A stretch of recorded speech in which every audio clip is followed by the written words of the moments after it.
Graças e paz, irmãos. Queremos aqui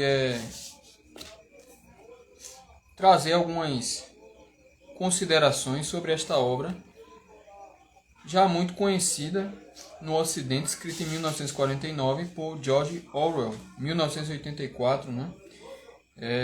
Aí um marco da literatura distópica que merece sempre ser lembrado, independente das conexões suspeitas do seu autor e coisas afins.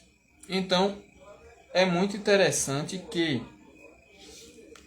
nós estabelecemos aqui um tema inicial para essa nossa rápida conversa ou avaliação aqui, né?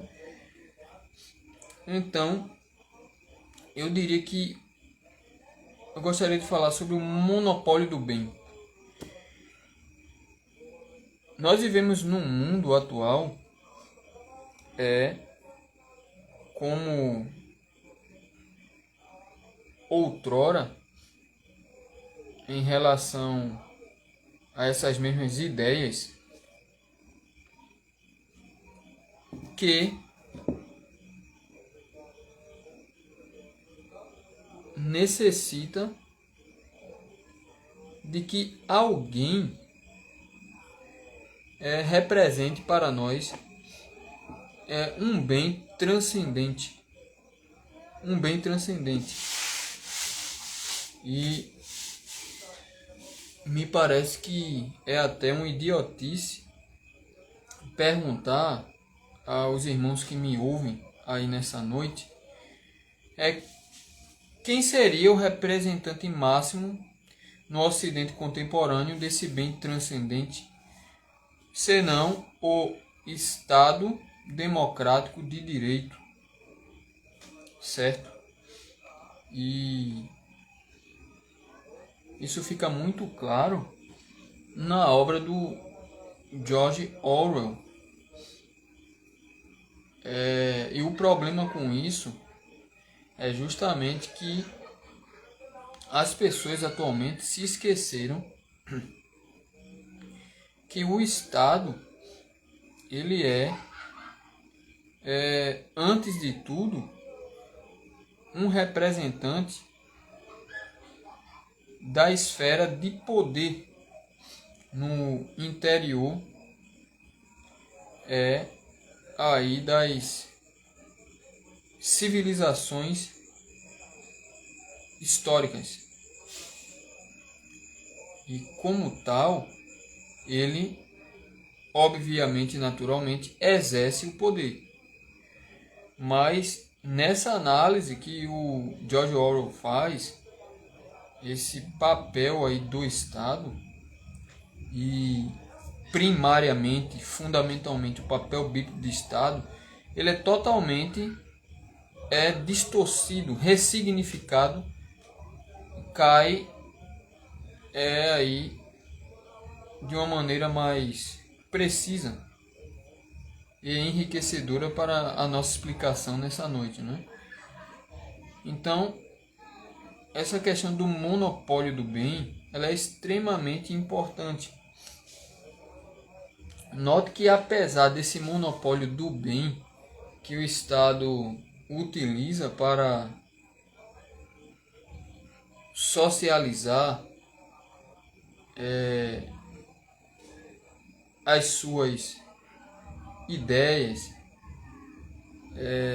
os seus objetivos, as suas intenções, seus planos de governo, enfim, todas as suas atuações sociopolíticas e socioculturais são orientadas por esse eixo do monopólio do bem. Ou seja, o Estado promove o bem. Mas que bem? O que é o bem? Quem define o bem? Por que o Estado define o bem e a população, afinal de contas, não sabe exatamente, precisamente, não é, o que é o bem? Então note aqui que o Estado, ao obter esse status bastante distorcido, não é, de sua função original e própria, ele exibe na realidade uma funcionalidade de sua natureza para imediatamente fora dos seus limites ontológicos, uma vez que ele está exercendo um poder tirânico contra o aspecto linguístico da comunicação, e então imprimindo um significado totalmente espúrio com propósitos aberrantes e deteriorantes para toda a cultura. Então isso é um ponto aqui importante para vocês entenderem. Nós sabemos que a linguagem ela foi pervertida de uma maneira aí irreversível. E um marco disso seria ali em 14 de julho de 1789, com a oficialização, o estabelecimento da Revolução Francesa. A Revolução Francesa veio trazer aí um lema existencial novo, que seriam justamente, igualité, fraternité e liberté. Igualdade, fraternidade e liberdade. Declaração Universal dos Direitos dos Homens, não é? Esse culto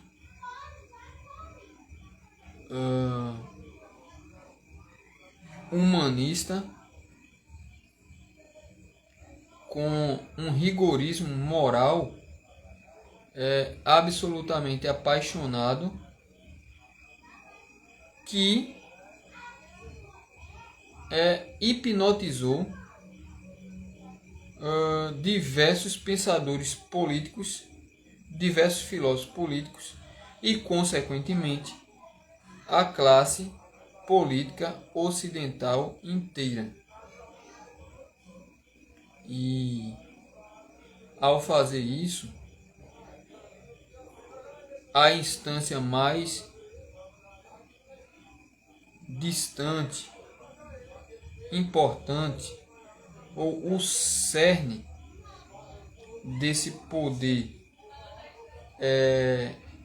espúrio do Estado reside não primariamente, note, na atividade política realizável em si mesma, mas justamente nesse estupro invasor dos aspectos modais da realidade.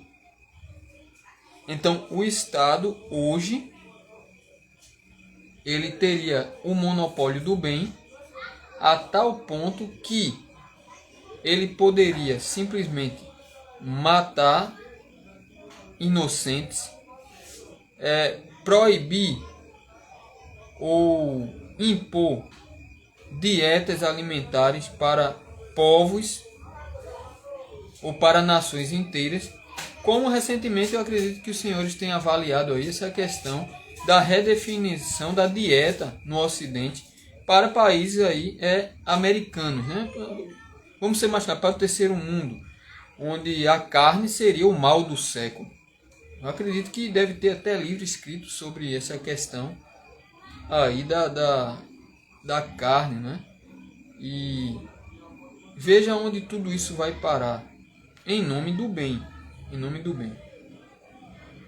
Então, notem uma coisa. Como que a questão da linguagem, como a questão da invasão, não é, tirânica e distorção do sentido ou do aspecto linguístico da comunicação, ele é totalmente indispensável para essa classe de intelocratas, não é? Então quer dizer que o mundo pintado por George Orwell, ele se assenta, na verdade, não sobre um exercício magistral, sólido, harmonioso, efetivo e próprio do puro poder político, não é? Isso é uma estupidez gigantesca e imperdoável. Nós vemos aqui que nesse elo dos interesses do Estado pelo domínio da cultura linguística,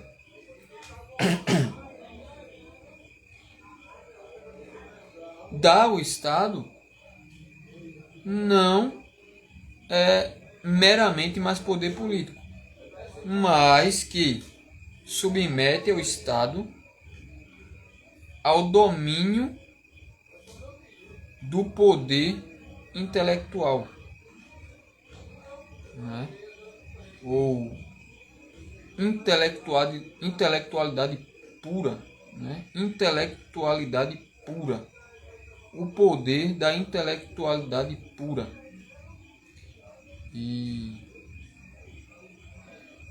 uma outra implicação que percebemos com isso, com esse fato, meus irmãos, é que a educação, por implicação, ela é construída nessa cultura linguística. Então, o poder efetivo da comunicação, ele é vastamente, profundamente comprometido e fragilizado, porque com o politicamente correto, por exemplo, não é? E inclusive algumas sanções, alguns apontamentos da Suprema Corte do Brasil, não é? Há algumas palavras, né, que constituiriam crime-ideia, como na distopia orwelliana, são aí elementos desumanizantes da cultura e, em última instância, do indivíduo, não é? Então vemos que existe, de fato, e eu diria de forma palpável, uma sociomecanicidade cognitiva de natureza e orientação puramente coletivista, onde você deve absolutamente tudo ao Estado e, em última instância, cada ideia que você pensa.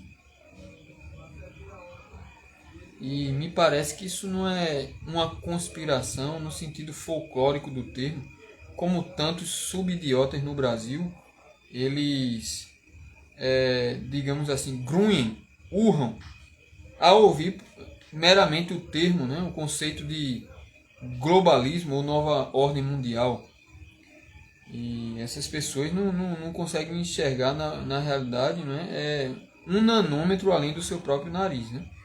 E vemos que a situação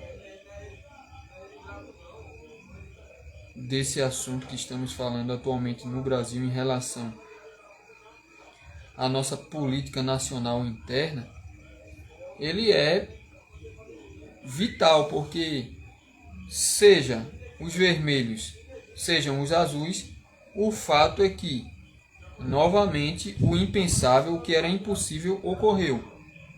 E o atual presidente da República Brasileira, ele é o maior representante dessa filotirania no interior do Ocidente contemporâneo. E de tal modo que as pessoas, de fato, elas vivem nesse abismo coletivista, né? O que é real é meramente aquilo que os fenômenos que habitam a superfície sociocultural. Tudo que está fora, tudo que está atrás, não é, num passado mais, digamos, imediato ou recente possível, não vale sequer um centavo, não é, de nossa atenção intelectual. E a gravidade disso é de longe a maior possível, né? Então vemos que com isso o Brasil parece que está regredindo de forma muito veloz a um tribalismo histórico-cultural, onde tudo que se compreende eu repito mais uma vez, as ideias, os conceitos, os assuntos, os argumentos e os fatos imediatos da superfície cultural brasileira.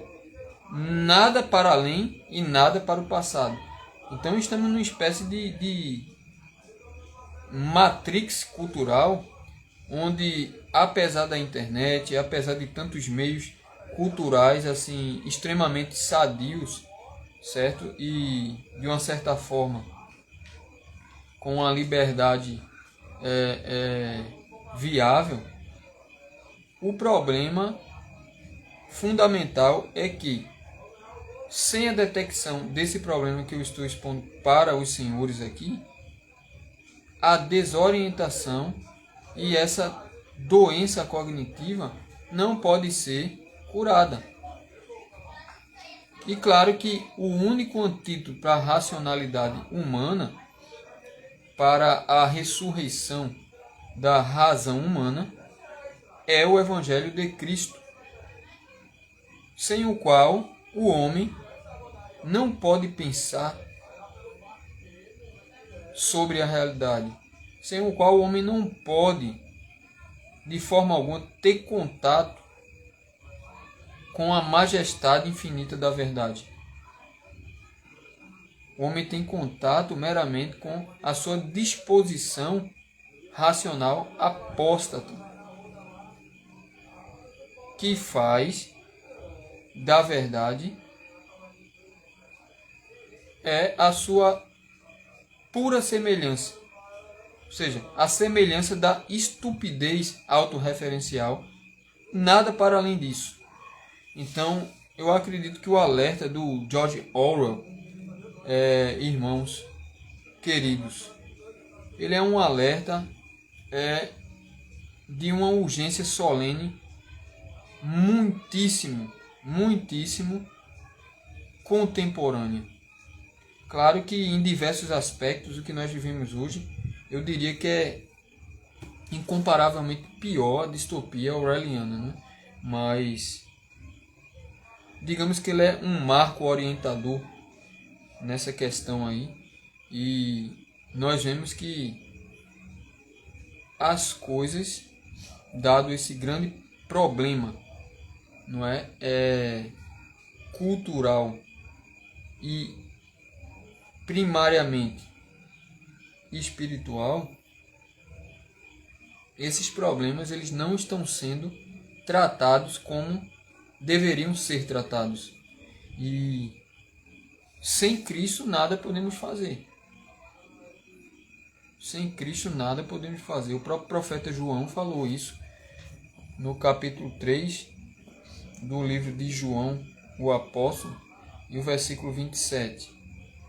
Então, são tempos extremamente anormais em ignorância, fanatismo, estupidez, criminalidade e eu diria ausência do humano. Porque a partir do momento que a linguagem ela não passa pelo filtro do indivíduo, ou seja, a interpretação cognitiva do indivíduo, ela se trata ou ela se transforma num instrumento sociomecânico imediatamente. Porque você não sabe o referencial, você apenas usa os signos da linguagem.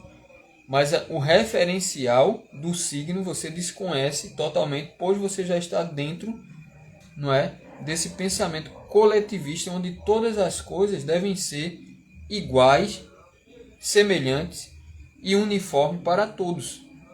Para todos. Quer dizer, é uma linguagem bestializada. Claro que a classe política, não é? E o MEC, eles são aí os centros irradiadores dessa, digamos, insanidade cultural. E o grande problema por trás disso, para encerrar, é o seguinte: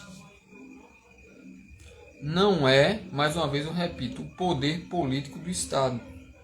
O poder político do Estado é instituído por Deus. A questão é a ausência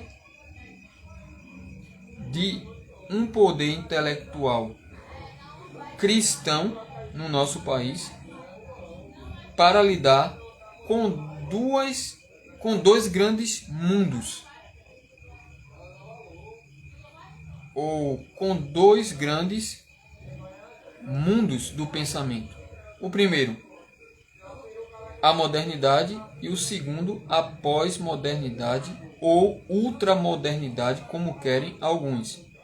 Eu definiria aí pós-modernidade, como eu penso, como sendo modernidade tardia. Acredito que ela possui mais substância histórica e filosófica a seu favor, não é? Essa nomenclatura.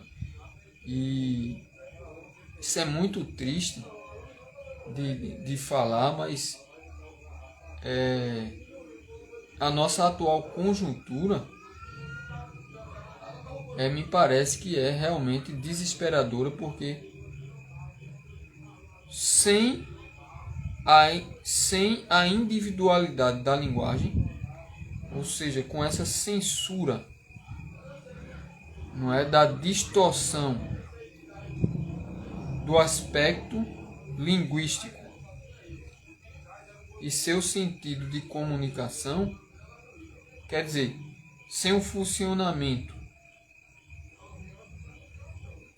conectado ao indivíduo desse aspecto, sem um funcionamento natural, quer dizer, o caos realmente está estabelecido. O caos está estabelecido. E essas pessoas que estão aí como intelocratas, certo? Não é, quer dizer, intelectuais do poder, por assim dizer, eles preservaram a sua cognição dentro do funcionamento linguístico natural, comum. Então, eles imbecilizam, né, realmente as massas de uma maneira assim irrecuperável. De uma maneira irrecuperável. Note bem que essa questão do MEC, cada dia mais, é uma questão assim subridícula. A minha opinião é que o MEC deveria fechar, nunca deveria ter existido, porque o Estado não é um propagador, não é uma esfera cultural legítima. O Estado não tem capacidade alguma para isso. O Estado é totalmente despreparado para legar cultura ao seu povo. O Estado é totalmente tirânico ao realizar esse tipo de providência, de provimento para a nação. Então, isso deveria ser contestado. Mas claro que nós temos algumas iniciativas muito boas atualmente no que tange a questão do homeschooling, não é? Mesmo que haja alguma censura, haja alguma militância estatal em relação a essa iniciativa, mas eu sugiro que o homeschooling deve ser levado a sério, pois não é possível mais, em solo nacional, conhecer a língua portuguesa, a cultura brasileira e a própria realidade, sem que os cidadãos se afastem urgentemente, desesperadamente, da cultura educacional e etc. Legada e imposta pelo MEC. Pois o MEC nada mais é do que um office boy do globalismo. Unesco, Parlamento Europeu e demais entidades aí supranacionais e também supraestatais, certo? E acredito que ficou bastante claro aqui, não é, o nosso ponto. E são tempos bastante duros, né? São tempos bastante difíceis, confusos, e as pessoas procuram muito mais orientação emocional, lúdica, cultural, ao invés de procurarem uma orientação primariamente espiritual em Cristo, e então uma orientação, por consequência, intelectual, pois sem Cristo só há trevas no mundo, certo? Sem Cristo nós vemos a cada dia o triunfo do mal, pois o Brasil, se já não tinha respeito, se já não tinha uma consideração ética, cultural, internacional, atualmente o Brasil é um inseto moral e cultural, né? Dado aí o presente quadro da situação política, não é? que se agravou ainda mais. E aqui eu não defendo nenhum espectro, nem o vermelho, nem o azul, nem a esquerda, nem a direita. Para mim, ambos são nada mais do que mercenários da tirania, né? Então, espero ter sido claro nesse vídeo. Vamos ver a situação, se o Instagram vai liberar também esse vídeo, porque a Crime Ideia está, ou se estabeleceu já como uma cultura normativa, é um princípio normativo. O cidadão não existe, o que existe é o coletivo. O coletivo é justamente essa unificação disforme das massas tribais, não é? Então, espero ter contribuído aí, ajudado os irmãos no esclarecimento desse ponto tão importante para a nossa compreensão da realidade, né? E o nosso entendimento de que aceitar o Estado como sendo aquele que possui o monopólio do bem é negar a Cristo. É negar a Cristo. O Estado não conhece o que é o bem, certo? Essa é a minha posição teológico-política.